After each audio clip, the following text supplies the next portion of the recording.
Assalamualaikum warahmatullahi wabarakatuh. Halo semuanya anak-anak, apa kabar? Semoga kalian selalu dalam keadaan sehat walafiat serta selalu dalam lindungan Allah Subhanahu wa taala. Amin. Sebelum kita mulai belajar, baiknya kita berdoa terlebih dahulu. Bismillahirrohmanirrohim. Rabbi zidni ilma warzuqni fahma. Amin ya rabbal alamin. Nah, pembelajaran kali ini kita akan belajar tema kedua, menyayangi tumbuhan dan hewan, pada subtema yang pertama. Untuk pembelajaran kedua dan ketiga, tujuan pembelajaran kali ini kita akan belajar tentang dongeng kembali. Namun, kita akan membahas penokohan watak serta tokoh-tokoh yang terdapat dalam dongeng dan pesan moral. Lalu kalian bisa mengetahui bentuk rasa syukur atas karunia yang telah diberikan oleh Allah Subhanahu wa taala. Dan kita akan mengulang kembali pelajaran matematika serta seni budaya. Oke, kita langsung aja yuk ke pembahasannya. Kita akan mempelajari pembelajaran yang kedua.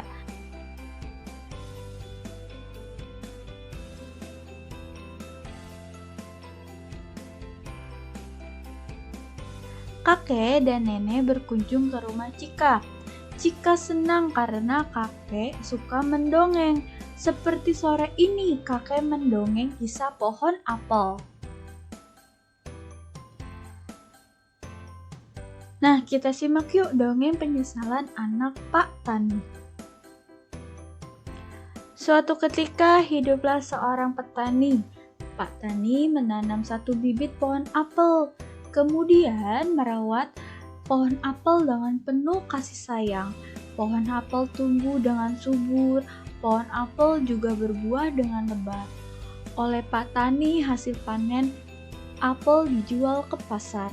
Pak Tani memiliki seorang anak laki-laki. Anak laki-laki itu senang bermain di bawah pohon apel yang rimbun. Ia senang memanjat pohon apel dan memakan buahnya.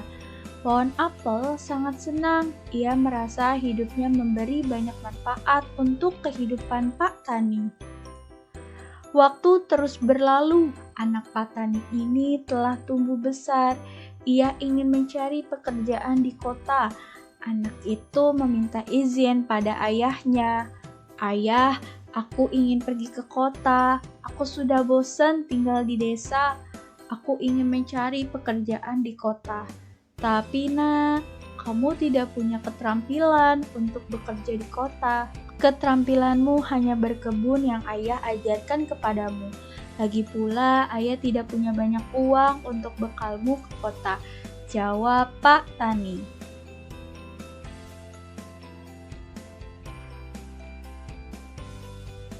"Kita masih punya pohon apel kan ya? Kita bisa menebang pohon itu dan menjual kayunya. Uangnya bisa aku gunakan untuk bekal aku ke kota. Aku berjanji akan mencari kerja di kota dan kembali membawa uang yang banyak untuk ayah," sahut anak Pak Tani. "Tapi pohon apel itu telah memberi kita banyak manfaat, nak. Ayah tak tega menebangnya. Tapi baiklah, akan ayah ikuti permintaanmu sebagai rasa sayang ayah kepadamu," Pak Tani menjawab dengan perasaan sedih. Akhirnya Pak Tani mengizinkan anaknya untuk menebang batang serta semua dahan dan ranting pohon apel. Pak Tani kemudian menjual kayunya. Uang hasil penjualan kayu Pak Tani diberikan kepada anaknya. Dari bekal uang yang diberikan ayahnya, anak Pak Tani pergi ke kota. Di sana ia mencari pekerjaan ke sana kemari. Namun karena ia hanya memiliki keterampilan berkebun, ia kesulitan mencari pekerjaan yang sesuai dengan keterampilannya. Hari demi hari berlalu. Uang pemberian ayahnya kian menipis. Anak Pak Tani ini akhirnya memutuskan untuk kembali ke desa. Sesampai di rumah, anak Pak Tani ini meminta maaf pada ayahnya. "Ayah, maafkan aku. Ternyata mencari kerja di kota tidak semudah yang aku bayangkan."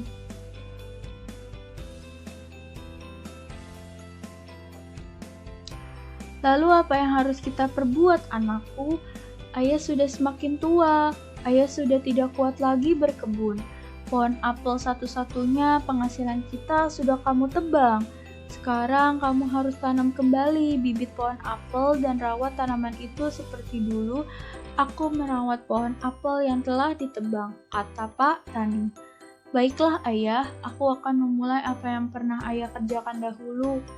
Ucap anak Patani menyesal ketika ia akan menanam bibit pohon apel yang baru. Anak itu melihat batang pohon apel yang telah ditebangnya. Ia menyesal telah menebang pohon apel tersebut. Anak Patani memeluk akar pohon apel itu dengan sedih.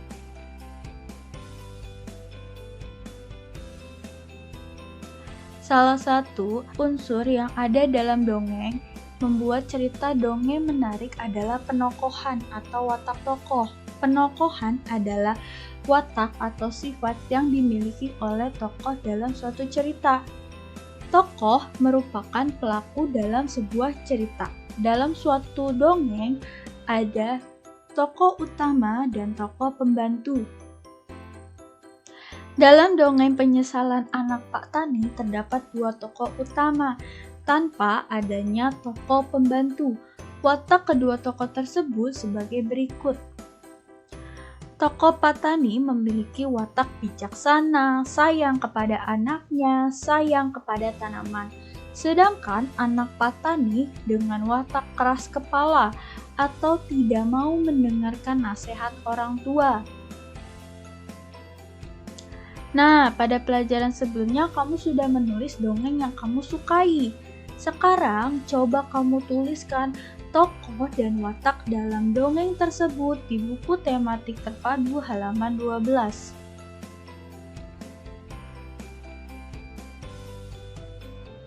Setelah membaca dongeng penyesalan anak Pak Tani, kita belajar untuk selalu bersyukur. Sikap bersyukur dapat ditunjukkan dengan menyayangi makhluk hidup. Tuhan telah menciptakan berbagai makhluk hidup di sekitar kita yang banyak memberi manfaat. Misalnya, tumbuhan membuat udara semakin sejuk dan sebagai bahan makanan. Kita harus bersyukur atas karunia Tuhan tersebut. Bersyukur kepada Tuhan merupakan salah satu pengamalan sila pertama Pancasila. Sila pertama Pancasila dilambangkan dengan bintang. Pada Garuda Pancasila, lambang bintang berlatar warna hitam. Nah, seperti gambar ini adalah gambar lambang sila pertama Pancasila. Lambang sila pertama Pancasila adalah warna hitam, menggambarkan alam semesta. Alam semesta yang tidak berbatas tampak menghitam di antara cahaya bintang-bintang. Hal ini bermakna bahwa Tuhan menguasai seluruh alam semesta. Lalu, bintang menggambarkan sebuah penerangan di alam semesta. Cahaya bintang memberi sinar dan petunjuk bagi mereka yang berjalan dalam kegelapan. Hal itu bermakna bahwa Tuhan memberi petunjuk kepada manusia ke arah kebaikan. Nah, coba kamu tulis bentuk rasa syukur atas karunia yang telah Allah berikan selama ini kepadamu di buku tematik terpadu halaman 13.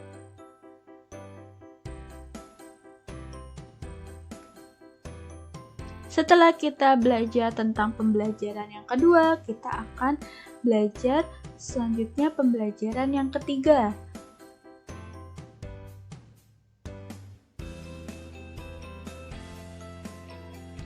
Salah satu manfaat tumbuhan adalah sebagai sumber makanan. Contohnya buah-buahan yang baik untuk kesehatan. Buah-buahan banyak dijual di pasar, seperti lagu berikut.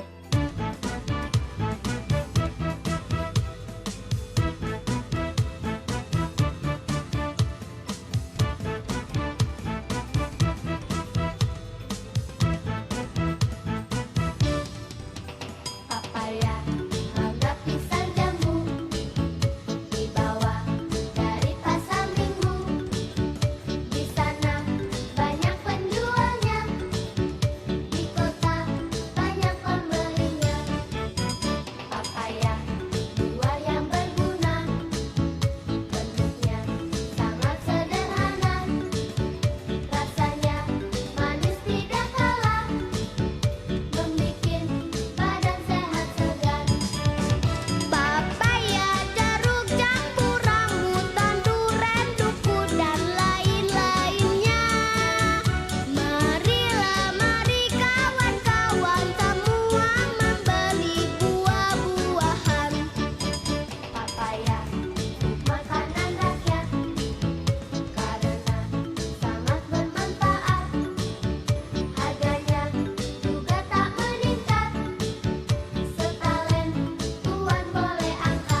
Ade adalah lagu Pepaya Mangga Pisang Jambu ciptaan Adi Karsa.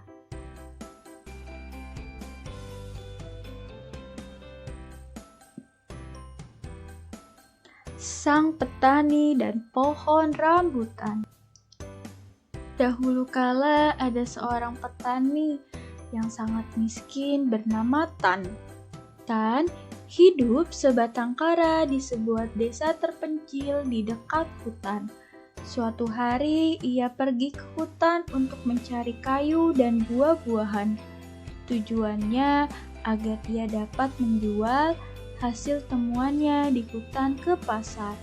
Hasil panen Tan gagal, karena itulah ia mencari sesuatu di hutan yang dapat ia jual.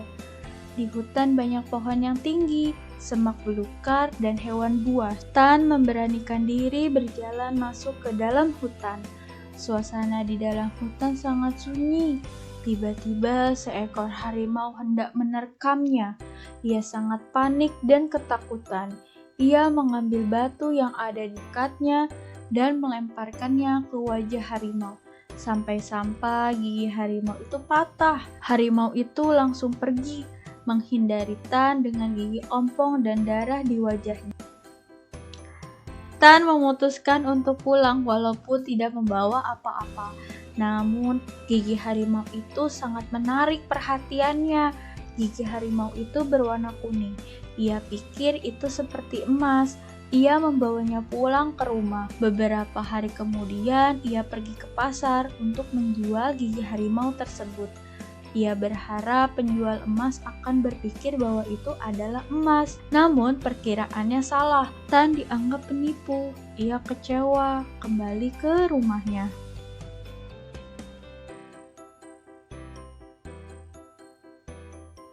Ia lalu mengubur gigi harimau itu di halaman rumahnya.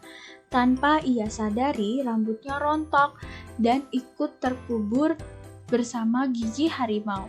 Setelah beberapa hari, Tan mengubur gigi harimau itu, turun hujan yang sangat deras.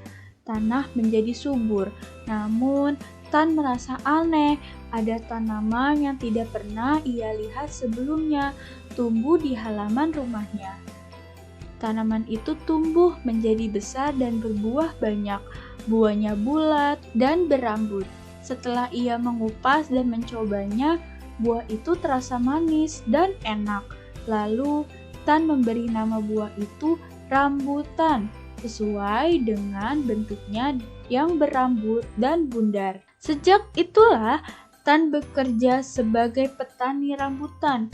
Buah rambutan menjadi kesukaan atau buah favorit di daerahnya. Semenjak itu, kehidupan Tan berubah berkat buah rambutan yang berasal dari gigi harimau dan rambut. Kehidupannya berubah drastis menjadi orang yang kaya raya.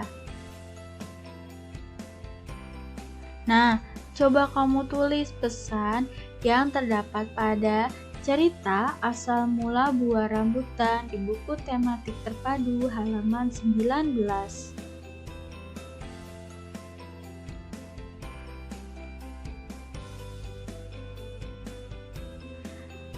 Seorang pedagang buah mendapat kiriman rambutan selama 2 hari berturut-turut.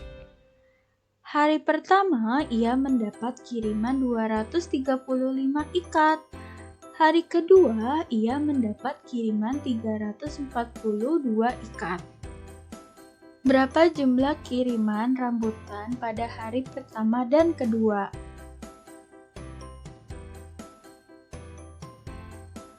Jumlah hari pertama dan kedua adalah 235 ditambah 342, hasilnya 577.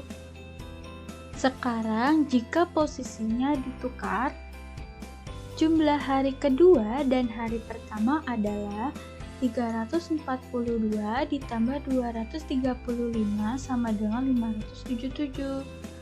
Ternyata hasil perhitungan sama. Jadi 235 ditambah 342 sama dengan 342 ditambah 235. Ayo kita berlatih. Nah, coba kira-kira yang nomor pertama kita menempati apa ya? Ya, benar, angka 500. Sekarang ke nomor kedua. Pasti kalian tahu nih jawabannya. Iya, benar, 725. Sekarang kita ke nomor yang ketiga. Ayo, apa jawabannya? Nah, benar, 545. Yang nomor 4, kira-kira apa ya? Pasti kalian tahu. Benar, 510. Sekarang ke nomor kelima. Apa ya jawabannya? Benar, 470. Sekarang ke nomor terakhir. Ya, benar. Hasilnya 500. Wah, kalian hebat ya. Untuk pembelajaran kali ini cukup sampai di sini. Jika ada kesalahan dalam pengucapan atau pemaparan materi, mohon dimaafkan. Wassalamualaikum warahmatullahi wabarakatuh. Terima kasih.